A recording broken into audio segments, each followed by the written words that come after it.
Okay, so I'll just get started. Thanks for having me here today. And so today I'd like to take you through a letter of Cicero to Atticus, in which he describes what is essentially the re-enslavement of two of his freedmen. The two freedmen he tries to re-enslave, the only actual individuals to be re-enslaved that the historical record preserves, as far as I know, were Chrysippus, a literary assistant known from other letters, and an unnamed worker, or operarius. And while this re-enslavement is meant as a punishment, Cicero, Cicero only really seems mad at Chrysippus, as he excuses the behavior of the operarius as basically not surprising, given he was a mere operarius. So what I'm interested in, and in the spirit of this conference, is first how professions serve as a shorthand for an expected set of moral and mental characteristics, and second, how professions can help make differences and similarities between freed persons more visible. So I'll spend most of my time today talking about Chrysippus and this operarius, and then I'll turn to, in particular, because as you'll see, this letter invites us to do so, thinking about the freedman that looms large in Cicero's letters, Tiro.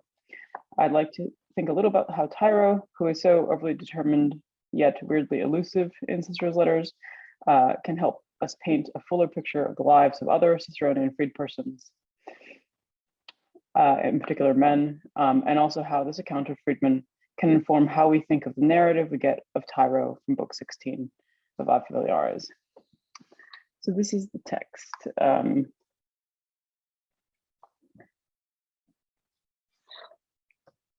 So this is a text from Cicero to Atticus.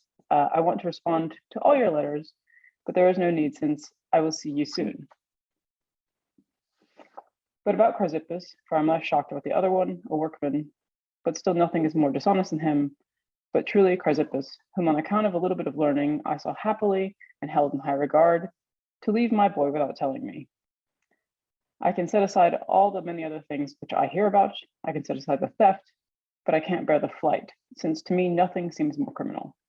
So I've taken up that old idea of Drusus the Praetor, in that case where the story goes, a slave once freed would not swear the oath for operae. I have not made those men free, especially as there was no one present from whom they could rightly be vindicated. So take this as you see fit, and I will do as you say. This passage comes from the end of a letter dated to around the 25th of November, 50 BCE, when Cicero was traveling back to Rome following his proconsulship in Cilicia. He had just landed on the Italian peninsula at Brundisium. It seemed that a packet of letters from Atticus was awaiting him, and so his response, this letter, is sort of a grab bag where he is picking and choosing different topics to respond to. It seems clear from the way Chrysippus is introduced that Atticus had asked him something about him, and this is Cicero's response. So I'd like to walk us through this. I'll start with Chrysippus, then turn to the workman, or the operarius homo, the manumission, and then consider what their re-enslavement means. Chrysippus, the object of Cicero's ire, is most likely the person who in 54 BCE was tasked with updating Quintus Cicero's library. We have two letters in quick succession from Cicero to his brother Quintus that, among other things, discuss Quintus's desire to beef up his library. So here is the first bit.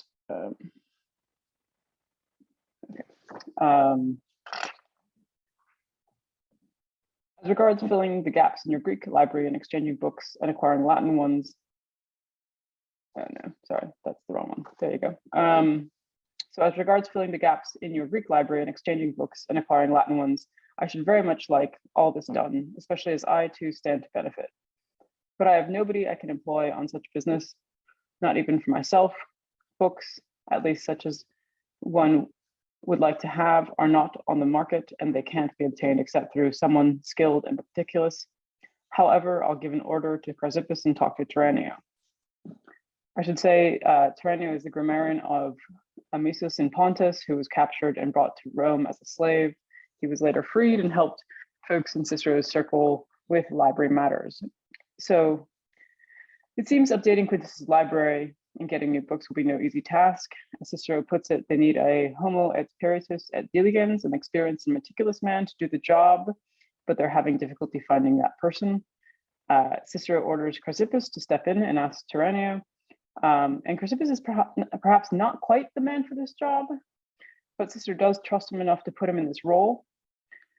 And it seems like while he may not be the homo et peritus et diligens, he's the closest that Cicero can muster in terms of combination of skill set and desired moral characteristic. That is, he is going to be at least hardworking enough to get this done.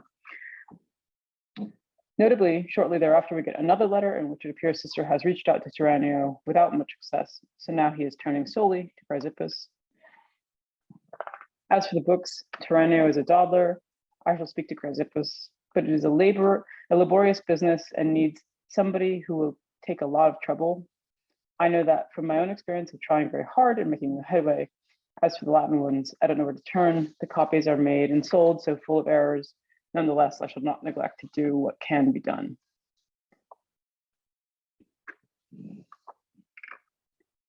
So while Terranio is idle or a causator, Chrysippus now needs to be paradiligens, very meticulous or diligent, as it's a busy business. Cicero's own admission of difficulty gives us some indication of Chrysippus's competence and his standing as a member of Cicero's familia. Cicero here is putting himself, or as much of himself as sentio ipse, I know that from my own experience, as he says, on equal footing with respect to the difficulties of text acquisition. I should note too that it doesn't seem like Chrysippus' actual job is librarian or library assistant, but that he is stepping into this role. Again, it seems like they don't have the actual man they want for this job, and Chrysippus is the one that keeps being suggested for this role. We can conjecture that Chrysippus was still enslaved at this point. This letter is from 54. The Imparabo is, of course, suggestive, but not conclusive. And it seems most likely that he was manumitted in 51, but I'll return to the question of the manumission in a moment. So it's with this background of Chrysippus as maybe not the perfect man to set up Quintus's library, but nonetheless the one that is in the end responsible for it, that we can imagine Cicero deciding to manumit Chrysippus and his anger at the events that occur in 50 BCE. So this is just to go back to our original passage, this description of the events that transpired. Cicero justifies keeping company and consorting with Chrysippus because of his education. You know, he says, whom on account of a little bit of learning, he saw happily and he held in high regard. This education, literuli, right, he now downplays as well. It seems clear that he has more than a little bit of learning, given his role in organizing Quintus's library. The language that Cicero uses to describe the relationship is one of liberality also, and shows that he really likes Chrysippus, right? He saw him a lot, libenter, and he thought he was a stand-up guy. He held him in honore. And it seems he was a trusted member of the familia if his post-manumission job was to be a companion to Marcus Jr. What his specific role with Marcus Jr. is, it seems unclear if he was just a companion or some kind of guardian, or if he was teaching him something. And so Cicero's reaction is quite visceral and really contrasts this language of liberality. He fixates on the disappearance, which he calls flight or fuga, because as he explains it, there's nothing more criminal, nihil sceleratius. With the use of fuga, Cicero has Chrysippus and the unnamed Operarius, for that matter, play acting as the quintessential bad slaves, runaways, before their possible re-enslavement. And presumably in his mind, the punishment then fits the crime. So that's the case for Chrysippus. And if we turn to the Operarius, which we just have this kind of aside, Cicero doesn't bother to name the worker, and he's dismissed from Cicero's from his ruminations, let's say, after quick, nothing is more dishonest than him. While Improbius is morally bad, it's not on the same level as the flight, which is attributed to Chrysippus and called Sceleratius. Cicero uses this man's title to explain his behavior. He is not surprised because he is a mere workman. And Atticus wouldn't be able to tell this mere workman from Adam. There's no reason to go into who he is, his name, or anything like that, unlike Chrysippus, who needs no introduction to Atticus. We might be inclined to think that a former owner would be in more contact with a high-level freedman like Chrysippus, and it does seem like the worker's fate is infelicitously set by his connection to Chrysippus rather than his own actions. Cicero is shocked by the breaking of trust and flight of Chrysippus alone. It's clear that Cicero had a personal opinion on the operarius. One question might be whether Cicero is describing him as improbious because of these actions, or if he is known to be dishonest from previous events. It seems, though, that if he was known to be dishonest, we could imagine that maybe Cicero, it seems, though, that if he was known to be dishonest, why would Cicero manumit him? There could, of course, be reasons that we can't possibly know, but I'm inclined to take it as Cicero making a moral judgment based on these new actions rather than old ones. But again, that's completely all we have about this guy is this one aside. So Cicero's next move is, I think, pretty shocking. Maybe not completely out of character, but pretty shocking. And it reveals his level of outrage. And you can tell he is on dubious ground for a number of reasons. So here's this text again of the kind of his attempt to revoke this manumission. So I've taken up the old idea of Drusus the praetor. In that case, where the story goes, a slave once free would not swear the oath for operae. I have not made those men free, meaning Chrysippus and the operarius, especially as there was no one present from whom they could rightly be vindicated. So take this as you see fit, and I will do as you say. So it seems like these two were a pair of some kind. As it appears, they were freed at the same time, and of course they left together. Susan Trajari argued long ago that it was most likely in 51 when Cicero manumitted them with his praetorian imperium, and I think this is most likely. Other options could have been in 66 or 63, when Cicero also had a magisterial imperium to manumit slaves. But that seems like it was too long ago, and these technicalities that Cicero is arguing should have been resolved earlier. So, and this text is pretty truncated, but basically what Cicero is arguing is the following. Apparently, ut ferent, when an owner in the time of Drusus, it's unclear if this is Drusus's own slaves or if he's really just the praetor here, promised, so when an owner promised to free a slave, as long as that slave promised via fas to do works after he is manumitted, if after he is manumitted, the slave did not then swear the oath to do the operae or these works, then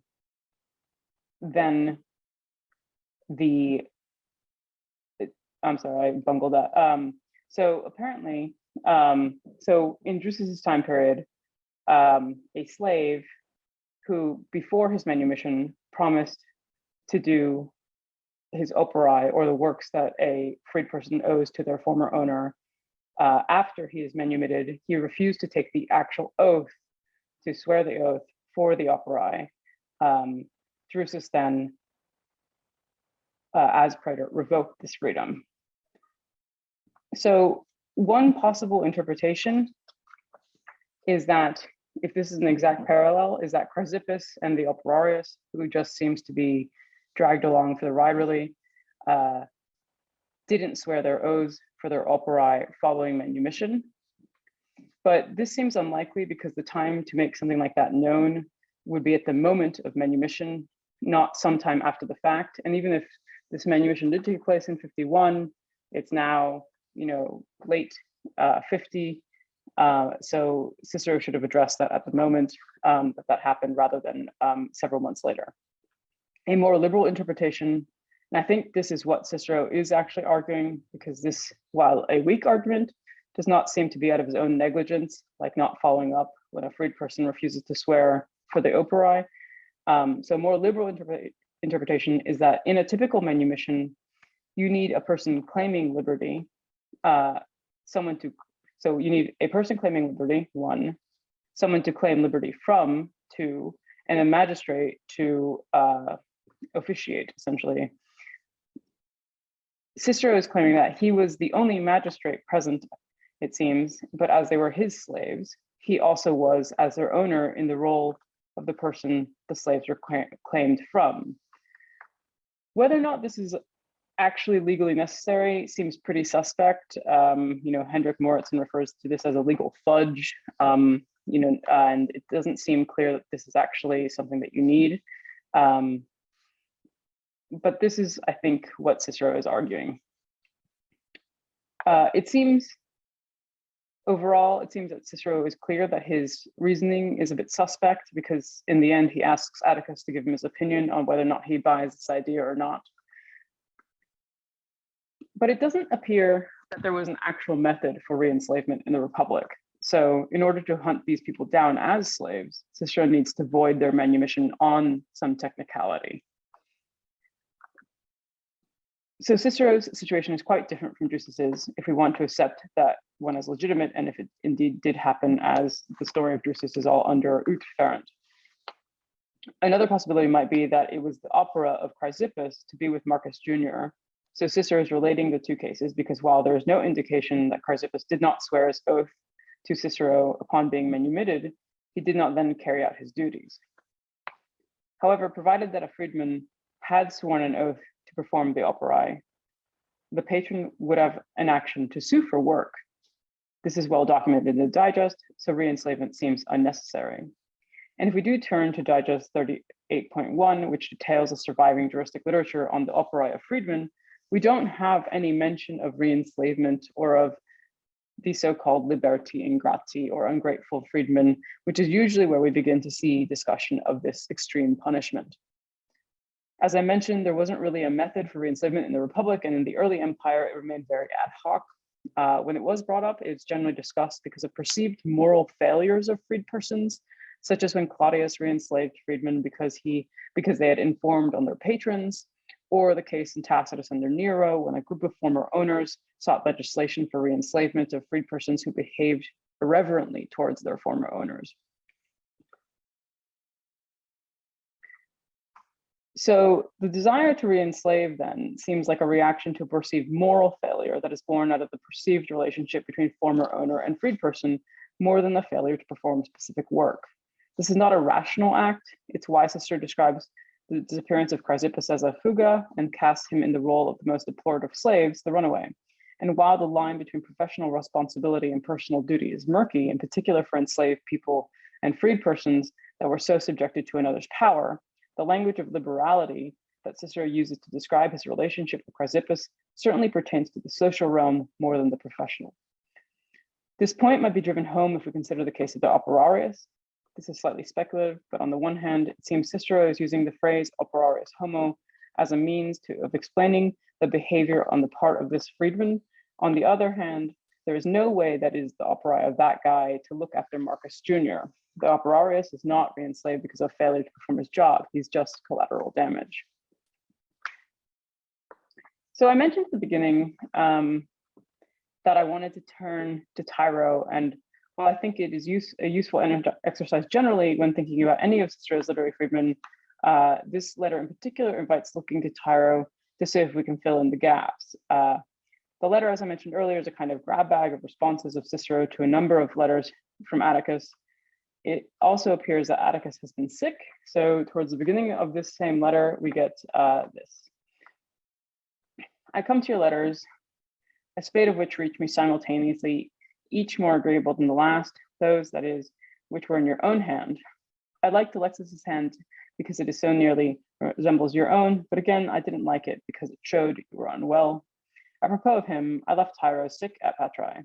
That learned and meticulous young man, as you know, and you might add if you want honest, I never saw anyone better, so I miss him sorely, and though he did not seem to be very bad, I am anxious. My chief hope is in M. Curius's care, of which Tiro has written to me and many others have brought me word.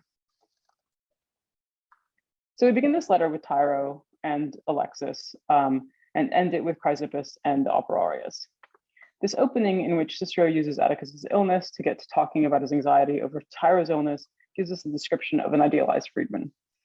Tyro is both professionally skilled and morally correct. He is doctus and diligens, learned and meticulous, and he is young and honest, probus. Whether or not Tyro is actually a young man here is up for debate.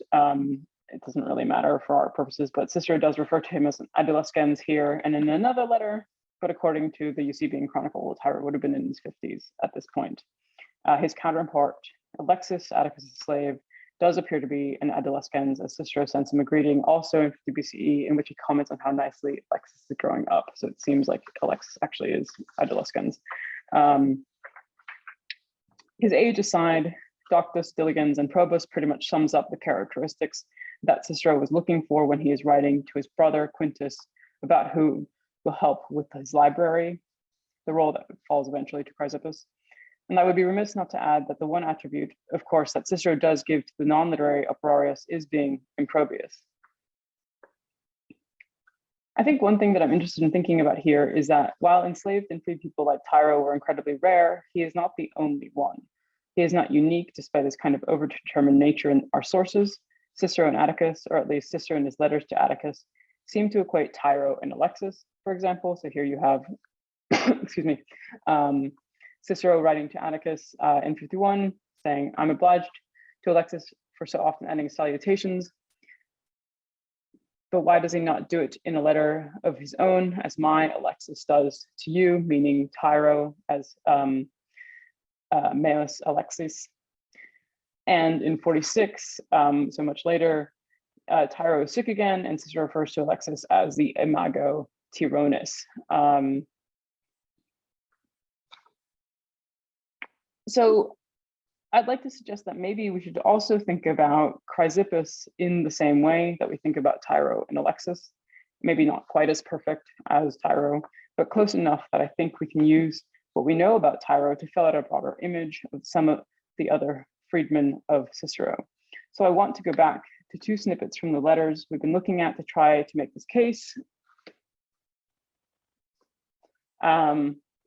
So first, in the second letter about Quintus's library, Cicero places himself on the same level as Chrysippus. He knows how hard it is, but it is still a task for Chrysippus to get this library together, right? When he says, you know, I know that from my own experience, how hard it is to do this. And second, from the description of the crime itself, Cicero's admission of how he and Chrysippus used to spend time together because of his literary learnings and projects, his literuli. And this is, you know, the other person, of course, that he talked about literuli with was Tyro, in this kind of very famous letter from book 16 of the Ad Familiares, when he says, my or our, and this is the Shepard Bailey translation, literary brain children or literary projects, right, have been drooping their heads missing you, but they looked up a little at the letter which Acastus brought. Pomponus is staying with me as I write, enjoying him in cheerful mood. He wanted to hear my compositions, but I told him that in your absence, my tongue of authorship is tied completely. You must get ready to restore your services to my muses. My promise will be performed on the appointed day. I have taught you the derivation of faith, right? And this is the promise, of course, here is for Tyro's upcoming manumission. This is in 53 BCE. So while the literuli of Chrysippus don't seem to be as cute as the ones of Cicero and Tyro, Cicero is making literature with both of these guys. He's engaging with them as literary partners, though of course he's the one that gets the credit for it. And Chrysippus, in his mind, then betrayed him. And while I can't tell you if it was part of Chrysippus's sworn operae to look after Marcus Jr., I don't think it's a failure to do any old job that has Cicero going after this extreme form of punishment. I think it's this more intellectual and moral letdown. So I'd like to end by suggesting that this goes both ways. We can use Tyro to read more into Chrysippus, and I think we can use Chrysippus to read more into Tyro. Here we have two freedmen, freed a couple years apart. Both are literally adept and in charge of things. Both are trusted and friendly with Cicero. Both are apart from their owner, and he wants them back. Tyro, in theory, is on his way, but maybe we can view book 16 of Ad Familiares as more of a flight narrative than we traditionally think. Thank you.